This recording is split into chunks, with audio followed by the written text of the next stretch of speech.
Assalamualaikum warahmatullahi wabarakatuh. Saya Yadi Muhammad, driver online Depok. Nah, saya teringat ini kalimat Bung Karno yang sangat patriotik begini. Beri aku 9 pemuda akan kuguncang dunia. Wah, mantap kan? Kalau saya beda lagi. Beri saya 5 Prabowo akan kutaklukkan dunia. Nah, beda kan? Nah kan? Nah, kenapa harus Prabowo? Iya, karena saya ada sejumlah alasan gitu. Kenapa enggak? Misalkan beri saya 5 pemuda akan ku guncang dunia. Enggak. Nah, kalau yang 5 pemuda itu yang datang beda, tidak sesuai dengan kriteria saya. Misalnya yang datang ucuk ucuk ucuk ucuk singa balin. Wah, yang kedua datang lagi ucuk ucuk ucuk ucuk Ade Armando. Wah, parah. Yang ketiga datang ucuk ucuk ucuk ucuk Abu Janda. Oh, Masya Allah, aduh, hancur gitu kan. Nah, yang keempat ucuk ucuk ucuk ucuk ucuk datang Guntur Romli. Wah, parah parah parah. Yang kelima datang Yusuf Mansur. Astagfirullahaladzim. Gitu alasannya kenapa saya tidak mau beri aku 5 pemuda, takutnya yang datang 5 orang tadi.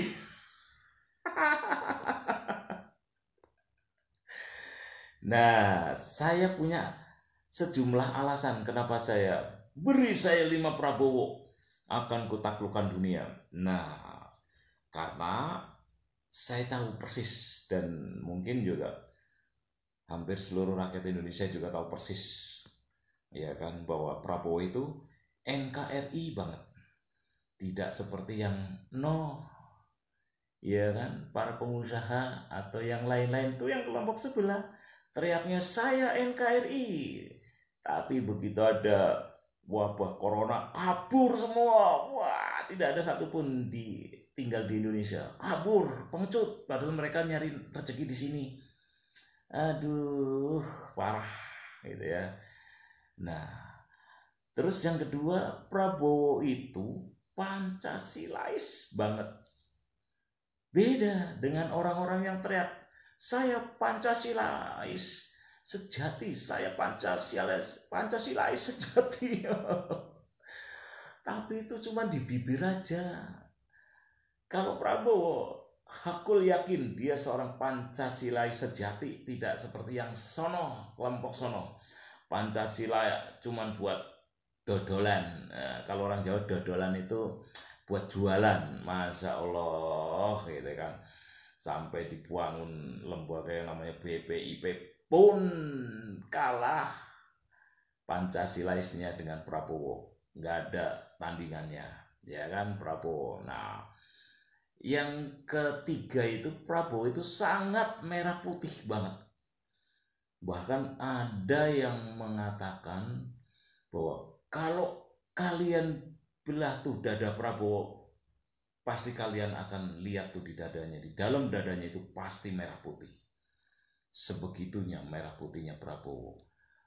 Nggak diragukan bro, terus terang aja bro. Kalau yang lain, astagfirullahaladzim, merah putih ada yang diinjak-injak kayak gitu, dia diem aja. Pejabat publik kemana itu, masya Allah. Kalau Prabowo itu waduh, nggak mungkin seperti itu. Saya yakin bahwa Prabowo itu merah putih banget. Makanya ketika dibelah dadanya, pasti di dalamnya itu merah putih, ya kan. Nah, alasan yang keempat itu, ini penting bro, penting sekali ini. Dan mudah-mudahan ya ke depan ini Undang-Undang Dasar 45 diamandemen kembali ya kan, dikembalikan kepada Undang-Undang Dasar 45 yang aslinya. Karena apa? Wajah Prabowo itu Indonesia banget, enggak 5 watt. Indonesia banget bro, wajah Prabowo itu Indonesia banget. Itu alasan saya kenapa saya minta diberi 5 Prabowo, ya kan. Nah, yang kelima, akhlak bro, ini yang penting bro. Seorang pemimpin yang akan kita jadikan seorang pemimpin dimanapun, di level apapun, dari RT sampai presiden, itu yang penting akhlak bro. Akhlaknya Prabowo ini udah pasti muslim banget, ya kan, muslim banget. Nah, nggak ada diragukan. Makanya ada ungkapan Prabowo, meskipun dia mengaku tidak terlalu pintar dalam agama, tapi bukan itunya, tapi di batinnya, ya kan. Kita bisa lihat, ya kan, mana ada pejabat publik yang mewakafkan dirinya, ya kan, kepada negara, mana ada. Terus kemudian yang memberikan gajinya gitu, gaji sebagai Menhan, Menteri Pertahanan, itu nggak diambil dan diwakafkan juga, dihibahkan kepada para duafa dan yatim piatu. Dan sejak dia masuk ke tentara, gajinya nggak pernah diambil, ya kan. Dia juga sangat empati banget terhadap anak buahnya ketika jadi tentara. Kalau ada anak buahnya yang nggak punya duit, dia langsung rogoh duit dari koceknya sendiri. Tanya aja lah kepada anak buahnya, insya Allah yang masih hidup pasti insya Allah tahu.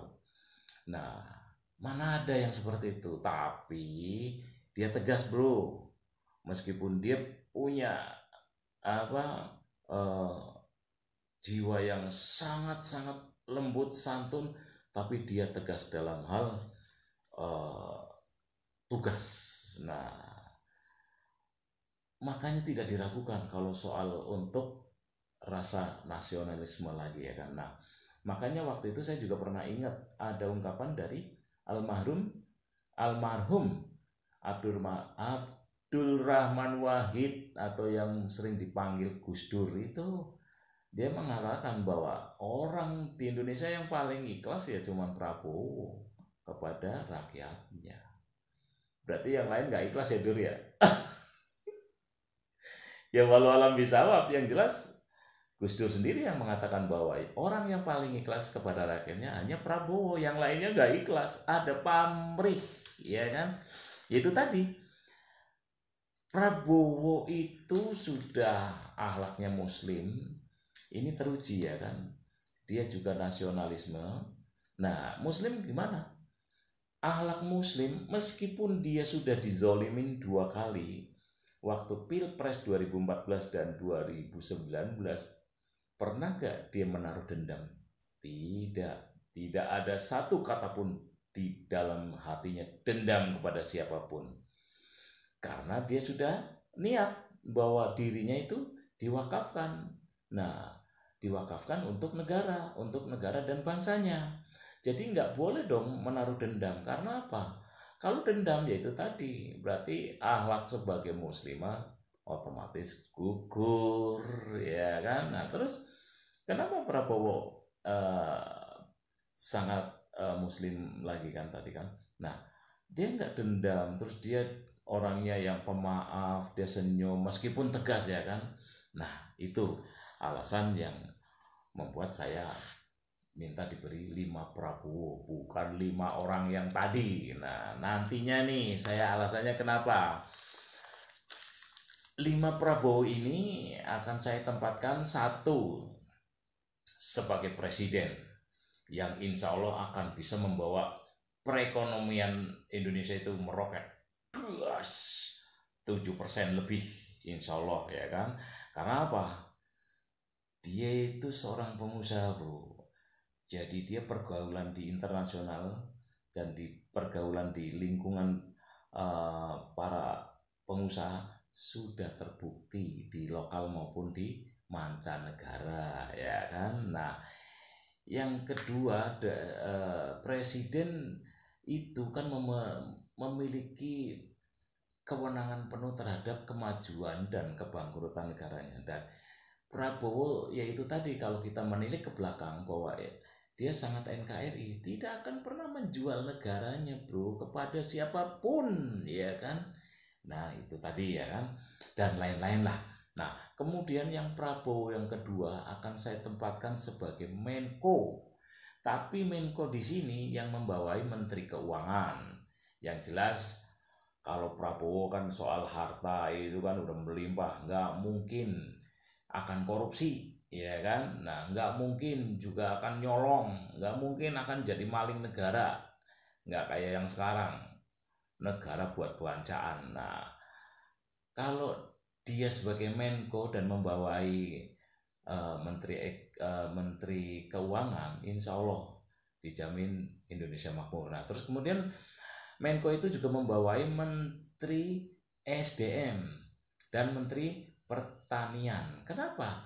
Karena dia tahu seorang prajurit untuk negara memiliki ketahanan itu ya dari sumber daya, dari energi dan dari sumber daya buminya, termasuk pertaniannya. Nah, karena apa? Kalau misalkan untuk berperang atau untuk eh, menghadapi musuh, ya kita harus diukur dari ketahanan pangannya dan ketahanan energinya. Kalau yang sekarang diperkirakan begitu kita diserang oleh dunia luar, dunia lain, kita cukup 3 hari udah tiarap. Karena dari sisi ketahanan pangannya, ya Allah ya Robbi, dari sisi ketersediaan energinya nggak cukup, cuman cukup 3 hari bro. Gitu ya kan. Nah, yang ketiga, Prabowo yang ketiga akan saya jadikan sebagai Menteri Pertahanan.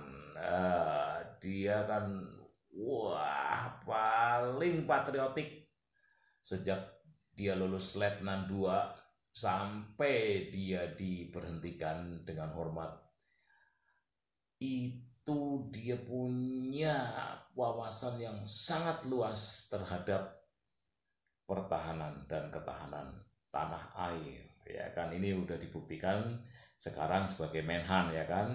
Lobby-lobbynya dijalin semua dengan Turki, dengan Cina, dengan Prancis, ya kan. Nah, itu kita tidak ragu lagi terhadap Prabowo. Nah, yang keempat, Prabowo yang keempat itu saya akan jadikan sebagai pengusaha. Kenapa? Pengusaha kalau misalkan akhlaknya seperti Prabowo, dia nggak akan cari untung sendiri kayak Sengkuni. Nggak mungkin jadi Sengkuni, ya kan. Nah, dia pengusaha pasti yang berpegang pada ajarannya yaitu Islam. Dia tidak mungkin akan melebihkan timbangannya, gitu kan. Tidak mungkin akan nyolong, tidak akan mungkin menjadi penyelundup, tidak mungkin akan menjadi illegal logging, tidak mungkin menjadi mafia migas, ya kan. Dan tidak mungkin akan jualan negara, ya kan, atau jualan narkoba atau utang sana utang sini, ya kan. Dia pasti paham bahwa utang sana utang sini itu riba yang dilarang oleh agama. Nah, itu Prabowo yang keempat. Yang Prabowo yang kelima itu akan saya jadikan sebagai ulama.